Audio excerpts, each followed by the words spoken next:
mga kapamilya, mga kapatid, mga kapuso, ayan, kayo ay pinatawag ko para sa pagpupulong natin dahil tayo ay may magandang balita. Dahil malapit na tayo ay makalipat sa inyong bagong tirahan. Ayan, malapit tayo magawa, pako na lang ang kulang. Masaya ba ang lahat? Masaya ba kayo lahat? Sagot! Grace? Masaya? Ayan, si Iron masaya. Si Iron lang ang masaya yata eh. Sino pa? Si Iron lang masaya. Si Mami Diba, masaya? Di ba? Masaya? Masaya daw. Masaya rin ang aming lola, di ba? Ayan, basta sa paglipat natin doon. Nakikinig din naman si Leo. Wala to, ha? Para sa inyo talaga yun. Tumakbo kayo ng tumakbo hanggang kayo hanggang sa kayo ay masiyahan. Mapagod, doon kayo magpakapagod, ha? Ayan, basta maging masaya lang tayo, sama-sama tayo lahat, ha? Ayos na? Nagkakaintindihan ba tayo? Ha? Wala sumasagot. Iron, naiintindihan mo daw, Iron? Ano, Iron? Naiintindihan niya daw pa. Sige. Sige, sa mga hindi nakakaintindi, hiwa-hiwalay na tayo. Saka na tayo magkaintindihan. Sige Kikinig na. na si Leo. Tapos na meeting. Okay na, Yung mga yung pamirienda ni Mayor. Yung pamirienda ni Mayor. Red stick. Yan. Biglang sumiglay mga ka-meeting mo eh, oh. Pamirienda ni Mayor, ayuda. Sa kasama sa pagtaas ng gasolina, ha? Nakayakap pa si Copper kay Clear eh, oh. Teka, para mabigyan lahat. Para Ayan, wala tayong huwag malis. po kayo mag-aalala na hindi mabibigyan ng lahat. Kasi po kapag ang par babies po natin, araw-araw natin nakakasama. Ayun. Minsan kahit hindi tayo nakatingin sa kanila, kilala natin ang bawat isa sa kanila. Ano sa barat? Ayan. Teka, binibinit ko. Nakatingala eh.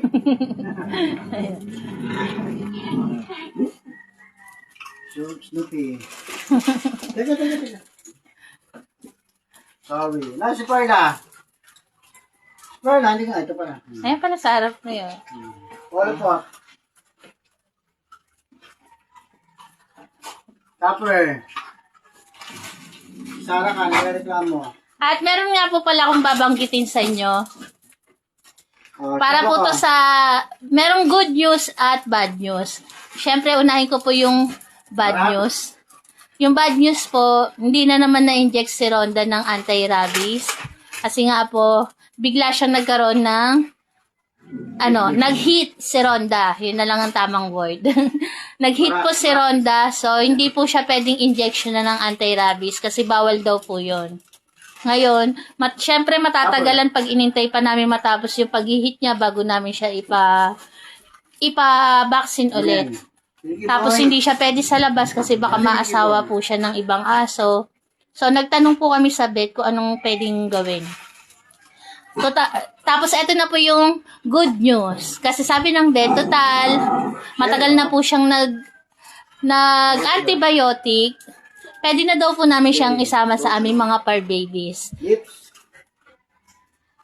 Kaya po, simula kagabi, syempre naawa po kami ilagay si Rhonda sa likod bahay namin. Lips. Caramel. Sige, tuloy mo lang. Sabihin ko na paano. Simula kagabi po, naawa kaming ilagay si Rhonda sa likod bahay namin kasi malamok at madilim. Kaya naman po napagdesisyonan namin, kahit hindi pa malinis si Rhonda, kasi nga po, nasa labas siya, lagi siya nakapaglaro ng lupa doon. Ipinasok na po namin siya kagabi. Dito na po siya natulog. Kaya naman ipapakita ko na po sa inyo.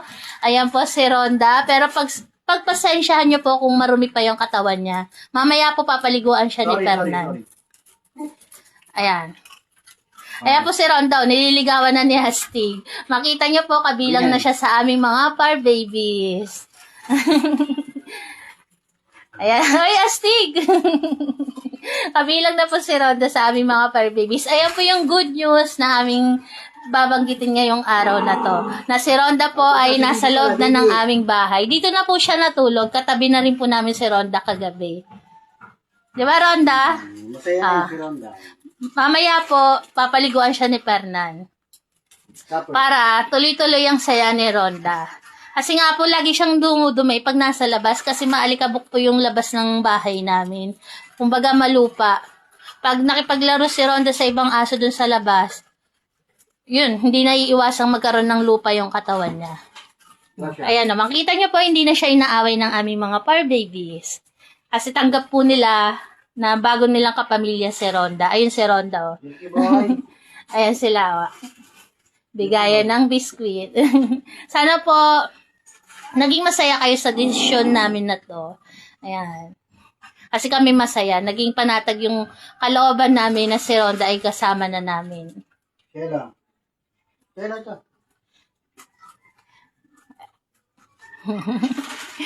Upper. Iron. Upper. And ulitin ko, lahat po sila nabibigyan, walang hindi nabibigyan. Para po sa kaalaman po ng iba. Si Ronda, naabutan mo na. Ayan, oh, inabutan po ulit si Ronda. Diba? Nakita nyo naman po, hindi inaaway ng mga par babies namin si Ronda. Kagabi, nung pinasok namin, syempre nung pinasok po namin, medyo nagugulat-gulat pa sila kasi may bagong par baby dito sa, sa loob ng bahay. Lips. Pero agad po nilang na-adapt na Teka, silips mo na. magiging kapatid nila si Ronda. Agad nilang natanggap.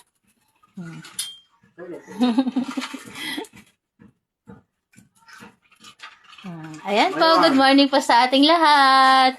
Happy ang lahat. Mamaya si Ronda isasama muna ni Fernan doon sa ginagawang bahay namin. Doon siya papaliguan. Orla. And may consent po yan ng vet. Nagtanong kami kung anong pwede ha. Ulitin ko po baka kasi merong hindi nakarinig sa kanina na sinabi ko.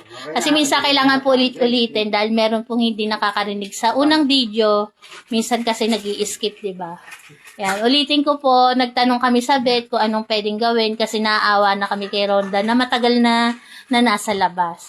At sabi po ng vet, total, nasa 1 month na siya mahigit nag-antibiotic. Pwede na daw po siyang isama dito sa aming mga par babies. Kaya naman po, ayan, ipinasok na namin si Ronda dito sa loob. Bulto.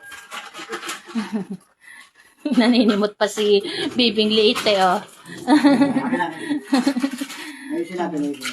Wala na pa ng mga ayos dito eh. Paalam ka na pa, mahaba na to. Salamat. Salamat po. Salamat sa lahat na matutuwa at salamat sa hindi naman matutuwa. Happy Wednesday po sa ating lahat. Salamat. God Pakita ko bless. lang po, ayan ng kanilang inuminan. Sa mga naghahanap po ng kanilang inumin. Ayan. Lagi pong may nakareding inumin sa kanila. Umiinom si Mami Diva. God bless po sa ating lahat. Panay ligaw ni Asti kay Ronde. Salamat po.